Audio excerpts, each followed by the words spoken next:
November মাসের আজকে 17 তারিখ আর অগ্রহায়ণ মাসের ঠিক প্রথম দিক। এই যে সময়টা চলছে আর কিছুদিনের ভিতরেই আমাদের কিন্তু ভেন্ডি চাষের দিকে আগাতে হবে। তো এই সময় আমাদের একটা জিনিস মাথায় থাকবে, সেটা হচ্ছে ভেন্ডির বীজ নির্বাচন, আর 2 নম্বর হচ্ছে এই জমি তৈরি। এই জমি তৈরি হচ্ছে সবথেকে গুরুত্বপূর্ণ বিষয়। এই দুটো যদি আপনি ঠিকঠাক করতে পারেন তাহলে সফলতা ভেন্ডি চাষে কিন্তু আসবেই। গত বছর আপনারা দেখেছিলেন, তার আগের বছরও দেখেছিলেন। এবারও ভেন্ডি চাষে যেটা করব সেটাও তো আপনাদের সঙ্গে আপডেট দেব একদম প্রথম থেকে শেষ পর্যন্ত। আগাম আপনাদের কাছে এই কারণেই জানাচ্ছি যে বীজ তো আপনাদের কালেকশন করতে হবে, আর 2 নম্বর হচ্ছে জমিটা কিন্তু এখন থেকেই রেডি করতে হবে। জমি আপনি তড়িঘড়ি যদি একদম চাষ দিয়ে তারপরে কয়েকদিনের ভিতরেই খুবই তাড়াতাড়ি যদি মনে করেন আমি বীজটা বসিয়ে দিয়ে জল দিয়ে চারাটা বের করে নেব, তাহলে কিন্তু সমস্যায় পড়তে হবে। কোন কোন সমস্যায় পড়তে হবে আজকের ভিডিওতে ডিটেলস এই সমস্যাগুলি নিয়ে কথা বলবো, কোনটা করা উচিত এই মুহূর্তে, আর আমি কোন কোন জাত এবছরের জন্য করছি সেটাও আপনাদেরকে দেখাবো। তো আসুন সম্পূর্ণ ভিডিওটা দেখি। আপনারা দেখছেন চাষি ভাই গ্রিন ওয়েবে ফার্মার্স ক্রিয়েশন চ্যানেল। আপনাদের সঙ্গে রয়েছি আমি সুশোভন। যে সমস্ত চাষি ভাই প্রথম চ্যানেলে আসলেন, চ্যানেলটিকে সাবস্ক্রাইব করে বেল আইকনটি প্রেস করে রাখবেন, নোটিফিকেশান আপনারা পেয়ে যাবেন। এই বছরের প্রথম ভিডিও, আপনি বলতে পারেন পর্ব 1 2025 সালের ভেন্ডি চাষের। তো প্রথম পর্বতে আপনাদেরকে দুটো বিষয় নিয়ে আলোচনা করি। প্রথম যে পয়েন্টটা আপনাদের জানাবো সেটা হচ্ছে এই জমি তৈরি। এই সময় দেখতে পাচ্ছেন আপনারা পিছনে জমিটা চাষ দিয়ে ফেলে রাখা আছে। এই যে কথাটা বললাম না, ফেলে রাখা আছে। আপনার জমি যদি রেডি থাকে, জো থাকে, তাহলে তড়িঘড়ি আপনারা দুটো টানাফাল দেবেন। তারপরে দুটো টানাফাল দেওয়ার পর শুকানোর পর রোটার দিয়ে, 2খানা রোটার দিয়ে আপনারা জমিটাকে ফেলে রেখে দেবেন এই অবস্থায়। তো প্রথমে টানাফাল দেবেন, তারপরে জমির আলটা কুবিয়ে নেবেন। চারপাশ সুন্দর করে একেবারে আলটা কুবিয়ে ঘাসগুলো ভিতরে দিয়ে দেবেন, যেন পরে যখন রোটার দেবেন রোটারের ভেতর ঘাসটা সুন্দর করে কুচিয়ে দিয়ে শোকাতে পারে। তো প্রথম কাজ হচ্ছে আপনার দুটো টানাফাল দেওয়া। টানাফাল দিয়ে ফেলে রাখুন। তারপরে কিছুদিন বাদে, 7 থেকে 8 দিন বাদে যখন শুকাবে, মাটিটা খুব সুন্দর আমরা বলি ঝুরো মাটি যখন হবে, ঠিক সেই সময় আপনারা রোটারোভেটার দেবেন। তার মাঝের যে কাজটা সেটা হচ্ছে আপনার আল কোবানো। আলটা কুবিয়ে পরিষ্কার করে নিন। এবার রোটারোভেটার দেওয়ার পর আর একটা আপনার কাজ হচ্ছে, সেটা হচ্ছে আপনি জমিতে দেখবেন যেখানে উঁচু আছে মাটি, আস্তে আস্তে উঁচু মাটিগুলো যেখানে নিচু আছে সেখানে আপনারা ফেলে দিন, অর্থাৎ জমিটাকে সমতল বানান।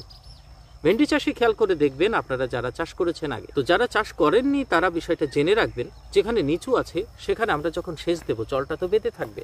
তো জল যখন বেঁধে থাকবে সেই জায়গায় ভেন্ডি গাছ দেখবেন যেখানে ভালো জো হয় তাড়াতাড়ি, সেই জায়গার গাছের মতো তাড়াতাড়ি উঠবে না, পারবে না। সেখানে ফলনও কিন্তু কম পাবে, গাছের কোয়ালিটি কমা, ফল কমা হবে, ফলনও কিন্তু কমা হবে। তো সেই জন্য মাটিটাকে এক লেভেল করবেন, এই যে ঠিক এইরকম লেভেল করে তারপরে ফেলে রাখবেন। এই যে মাটিটা আপনি যত শুকাতে পারবেন ভেন্ডি চাষে কিন্তু তত ভালো আপনি সফলতা পাবেন, গাছের জোর দেবে কিন্তু খুব সুন্দর। আপনি যদি নরমে করে একটু তড়িঘড়ি করতে চান তাহলে আপনি কিন্তু ভুল করে বসবেন। পরে যখন আপনি বীজ বসাবেন, সেচ দেবেন, বীজ কিন্তু বেরোবে ঠিকই, তারপরে কিন্তু দেখবেন গাছগুলো লাল হয়ে পড়ে থাকবে, গাছের জোর দেবে না।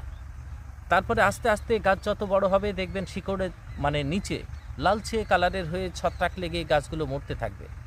এই ভেন্ডির যে বীজ থেকে যখন চারাটা তৈরি হয় 1 ইঞ্চি 2 ইঞ্চি হয়, গাছ তখন কিন্তু মরা স্টার্ট হয় এবং ধীরে ধীরে মরতেই থাকে, চারার সংখ্যা কিন্তু কমে যাবে।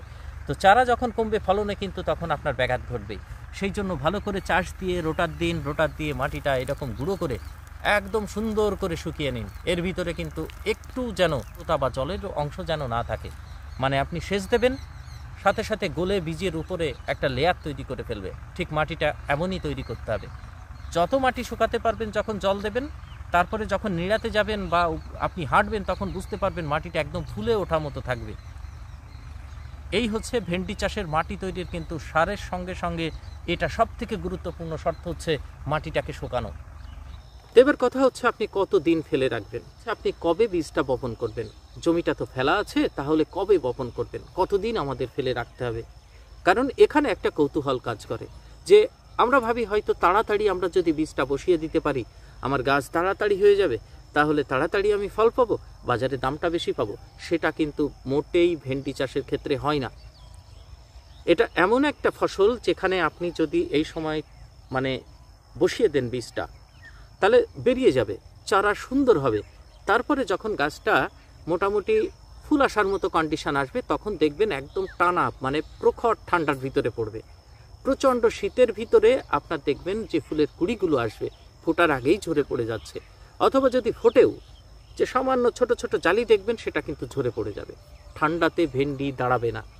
এখনকার যে জাতগুলো হয় সেটা কিন্তু যখন আপনার ফেব্রুয়ারি মাসের প্রথম সপ্তাহ আসবে ঠিক সেই সময় থেকে আপনার স্টার্ট হবে ফল হারভেস্টিংয়ের। তো ফেব্রুয়ারি মাসের প্রথম সপ্তাহে এখনও কিন্তু অনেক দেরি।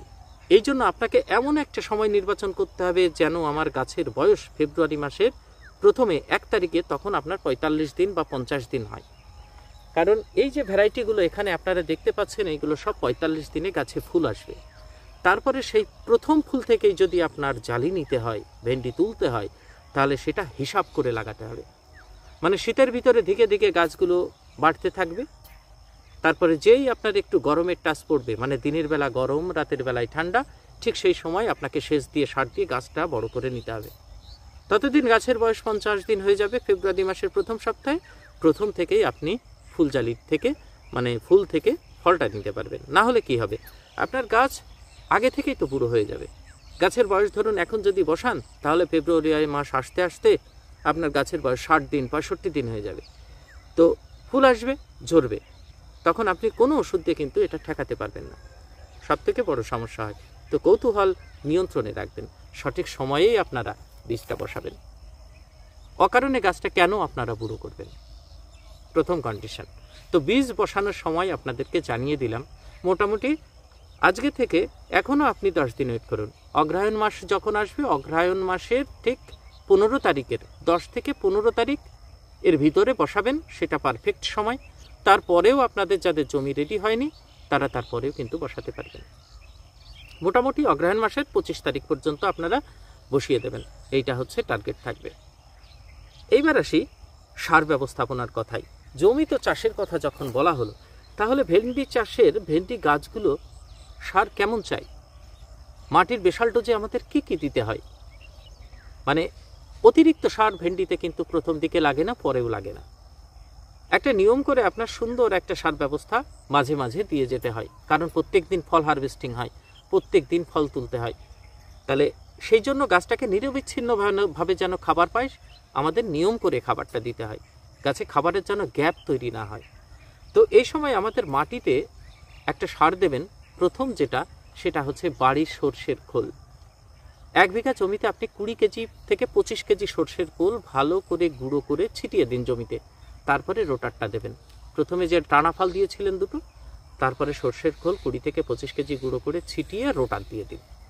এই খোলের সঙ্গে আর কি কিছু দিতে হবে, খোলের সঙ্গে আরেকটা জিনিস দেবেন, সেটা হচ্ছে আপনার ফসফেট, সিঙ্গেল সুপার ফসফেট গুঁড়োটা। মাটির প্রকৃতিটাকে চেঞ্জ করতে হবে, মাটির ভিতরে সালফার, মাটির পিএইচ লেভেলটাকে ঠিক করতে হবে, একটু ফসফরাসের পরিমাণ মাটিতে একটু বাড়াতে হবে। কারণ শীতের ভিতরে গাছগুলো তো ধুকবে, মানে শীতের ধকল নেবে, তো শিকড়টা যেন সুন্দরভাবে ছাড়তে পারে। ফসফরাস আপনারা জানেন শিকড় ছাড়াতে সাহায্য করে, তো ফসফরাস মাস্ট। তো এখানে আমাদের ইন্ডিয়াতে মানে ভারতবর্ষে এসএসপি আর বাংলাদেশে কিন্তু টিএসপি। তো আমাদের এসএসপির ভিতরে আপনারা জানেন যে 16% আপনার থাকে। তো এসএসপির ভিতরে আমাদের ক্যালসিয়াম থাকে, ফসফরাস থাকে, আর একটা থাকে হচ্ছে আপনার সালফার।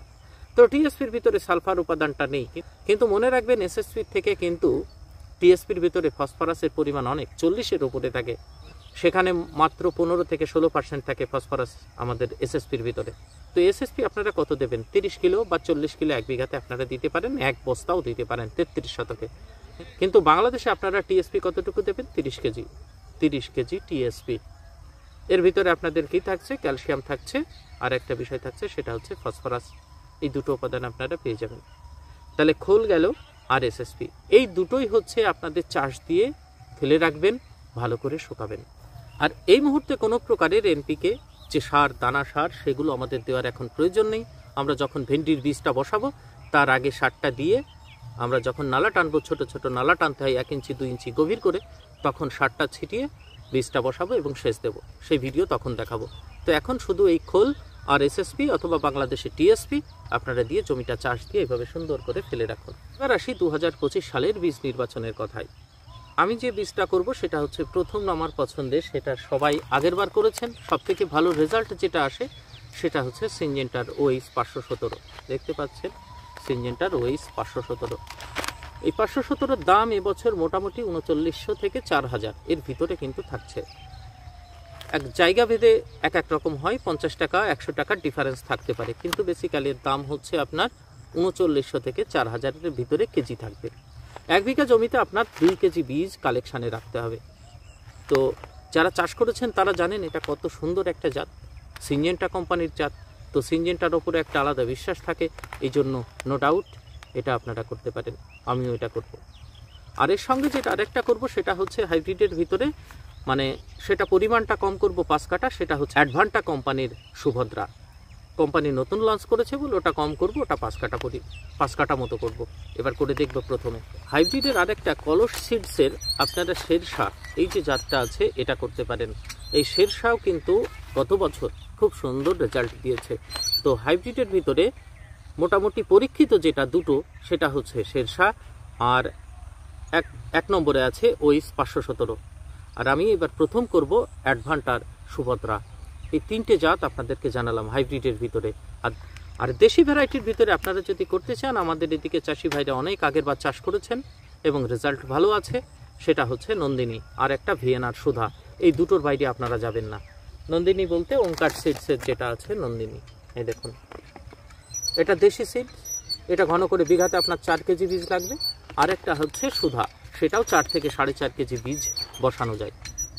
তো বীজ বসানোর সময় বীজ বসানো কতটুকু গ্যাপে কতটুকু গভীরতায় সেটা পরে আপনাদের সঙ্গে আলোচনা করব। এখন বীজের কথা বললাম, তাহলে দুটো হাইব্রিড আর দুটো দেশি, একটা এইটা আর একটা হচ্ছে ভিএনআর সুধা। যাই হোক, আজকের ভিডিও পর্যন্ত শেষ করলাম। পরবর্তীতে আবার আপনাদের সঙ্গে ভেন্ডির বীজ যখন বসাবো অবশ্যই আপনাদের সঙ্গে বিষয়টা তুলে ধরবো। তো এই জন্য চ্যানেলটিকে সাবস্ক্রাইব করে রাখবেন, বেল আইকনটি প্রেস করে রাখবেন। ভালো লাগলে লাইক, একটা কমেন্ট আর শেয়ার করবেন। ভালো থাকবেন।